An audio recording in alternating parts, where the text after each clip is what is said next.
The Department of Mental Health, LA County. And just thank you so much for spending your Sunday afternoon with us today to launch Mental Health Month, LA County style.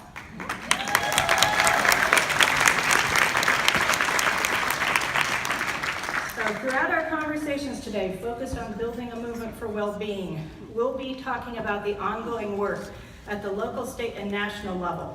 Much of this work at the front lines, and that is starting to bring widespread attention to the barriers of access to care.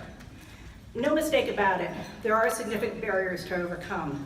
In a country where a law passed almost 12 years ago requiring mental health services be provided on par with other medical services, we're going to be hearing about both what has been accomplished and how much more there is to do. And in a country where in every county in the United States, both county jail and county psychiatric, that have both county jail and county psychiatric facilities, the more seriously mentally ill people are incarcerated than are hospitalized. That's a staggering thing to think about. We'll be talking about that as well. Then we're going to talk about how we're working, all of us and many of you in this room, to collectively and with great haste knock down barriers to a system in serious need of repair, through legislation to mandate these changes and by eliminating regulations that often stand in the way of positive change. And then finally, with great hope, we're going to talk about what you already know and what you're hearing every day, that young people are leading the way in this country and they're demanding fundamental change now. Now. Yeah. Now. We're going to hear about a new center here in LA County that's going to help grow tomorrow's leaders, and directly from a few of the thousands of student leaders who are speaking up on the issues of mental health and well-being here in LA County and throughout the country, and turning talk into real action. So a couple things of quick housekeeping for you. Please put your phones on silent. Please hashtag, I know a lot of you are on social media, the hashtag for our campaign that's rolling out today is Why We Rise. So hashtag Why We Rise. Everyone asked about parking. Parking is free, so get a validation at the registration table and that will get you out with free parking. So, without further ado, and to provide greeting on behalf of the Board of Supervisors, please welcome Eric Matos, who is a Health Deputy for LA County Supervisor Catherine Barger. He'll be providing a brief greeting on behalf of the board and introducing the Director of LA County Mental Health, Dr. Jonathan Sharon.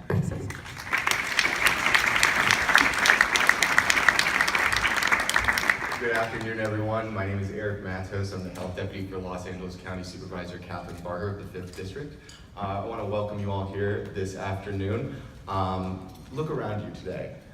You see how many people have gathered here. This issue is of the utmost importance. There are representatives from local, state, and national leaders here, and all of them have pledged their unwavering commitment to this issue, to bringing down barriers, to giving more access to treatment.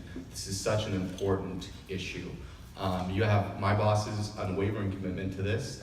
We are moving on many changes, both at the local level with Supervisor Ridley Thomas and the entire board, and we're also doing some changes at the state level in hopes of getting more people access and tearing down those barriers that have typically prevented people from getting services and treatment.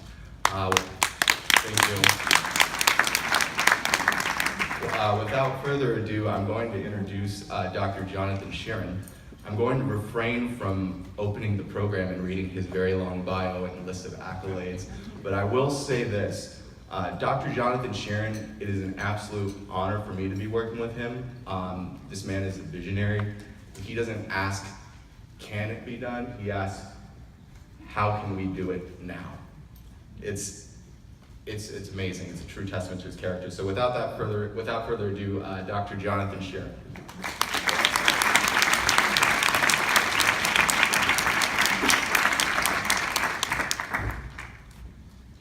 Hey everybody. Hey, Dr. John. Hey, what's happening?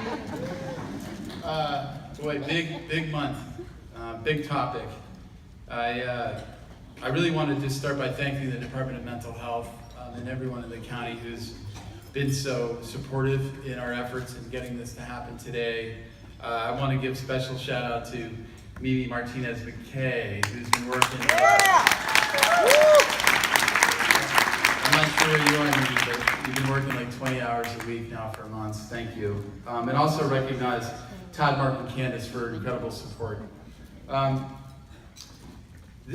Today and this time is a watershed moment in mental health. There's a massive amount of support and alignment politically here. There's a need that is daunting and challenging and screaming for help. This campaign is not so much about awareness and stigma, which are huge issues and we'll continue to fight them, but about action, about taking action, about moving the system, a system that is broken, that is not responsive to the needs anywhere near where it could be and it will be. Yes. In thinking about how to push this forward, we really have been inspired by the activity of young folks around the nation who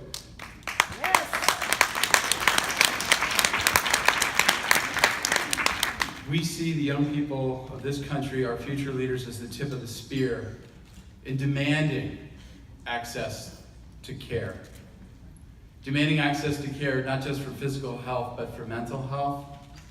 And recognizing that our lives, our well-being, require that we're functioning well.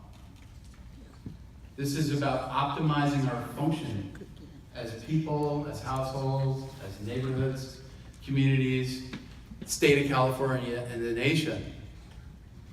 And that can happen only if we really begin to address the access problems in this country and in this state and in this county around mental health. A couple days ago, we had a symposium around mental health and spirituality, which was based on our need for more connectedness. And I like to say, not because it's funny, but because it's so tragic, that we cannot forget about the LOL, the lethality of loneliness. And that the only way that we as a society will ever deal with challenging issues like mental illness is if we are cohesive across all sectors. Because if we're not, as we're not now, there will be more people who are sick and they will be sicker.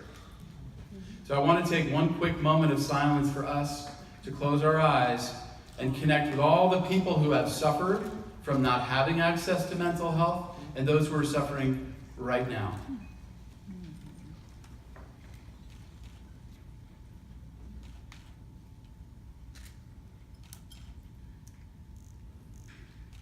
Thank you very much.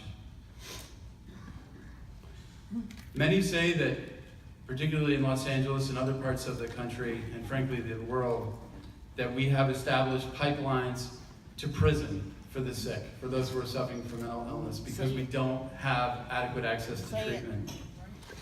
In LA County, we are significantly raising our bar to address issues in the child welfare system around mental illness, homeless. Those are feeding our jails every day. Feeding our jails every day. We are going to be expanding our outreach and engagement efforts to those who are sick. We're going to reboot our hospital system and our residential treatment system, both locked and unlocked, improving and expanding our intensive outpatient services, emboldening peers and the recovery movement, and pushing a massive prevention agenda across all the platforms of Los Angeles County,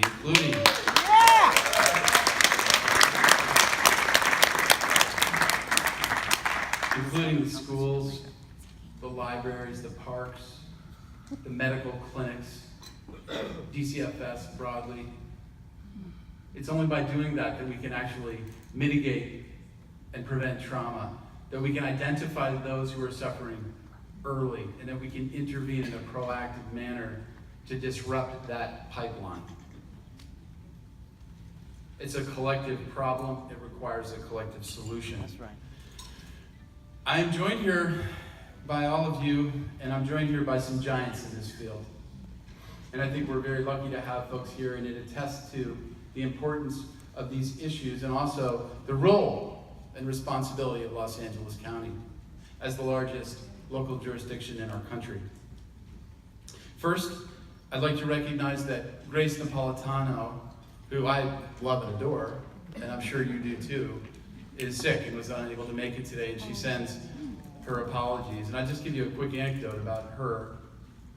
She, when you meet with her, and I've met with her many times, will grill you like you've never been grilled. I have a PhD. It was nothing like defending my PhD to tell her that I'm going to try to help and that the system needs that help. And when you bring up a name, she'll say, oh, you know that person really? Why don't you tell me about that? And then she pulls out her phone and she says, I'm going to call that person. And she does. And she calls him and she's like, hey, it's Grace. I'm here with Dr. Sharon. He says he knows you. Do you know him? What do you think of him? Dr. Sharon, so-and-so would like to speak with you. Unbelievable woman, a leader, and she's not here with us today in person, but certainly is in spirit. The first individual I'd like to recognize who's playing a major role, particularly around homelessness and mental illness, is Councilman David Rue. David, please come up to the stand. Thank you.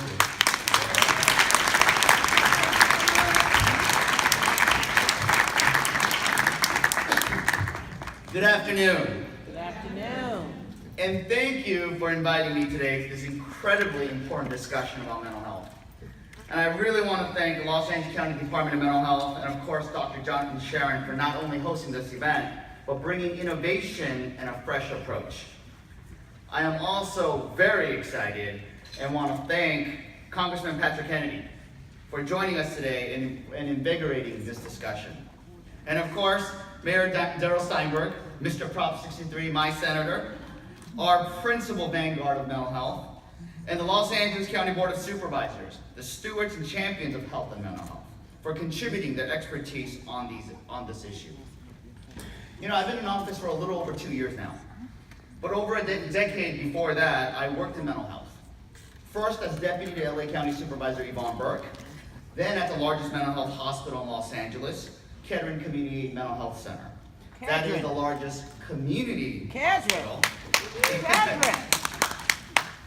And that is the largest community hospital because it's second only to the largest mental health hospital, which is Twin Towers Prison.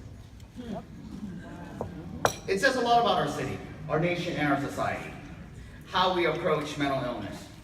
That those afflicted with mental health challenges are more likely to get treated when they get locked up. Now that I work to represent the 4th Council District in Los Angeles, like many of you here, much of my time is spent on the homeless crisis. For Los Angeles, this is the issue of our time. And for any American city, housing and poverty remain critical priorities that must be addressed. But the homeless issue is a mental health issue. Conservatively, 30% of the homeless population in Los Angeles are diagnosed mentally ill and or are substance abusers. And it is estimated that another 30% is undiagnosed.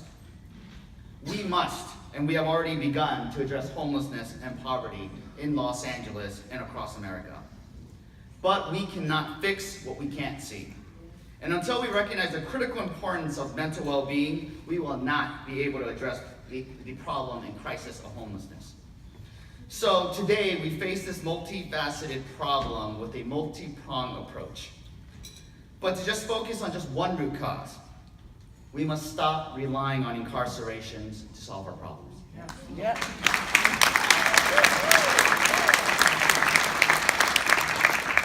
Today in California, it costs more to put someone in prison than send them to a year of Harvard or even locally USC. We must all ask ourselves, what are our priorities? And what kind of future are we trying to build? This is why I'm launching a college savings account program in the city of Los Angeles so that every child in Los Angeles, regardless of income, status, or zip code, can be given the tools to pursue their dreams. And finally, make higher education possible for everyone. So I want to thank you all for having me, and let's keep the movement going. Thank you very much.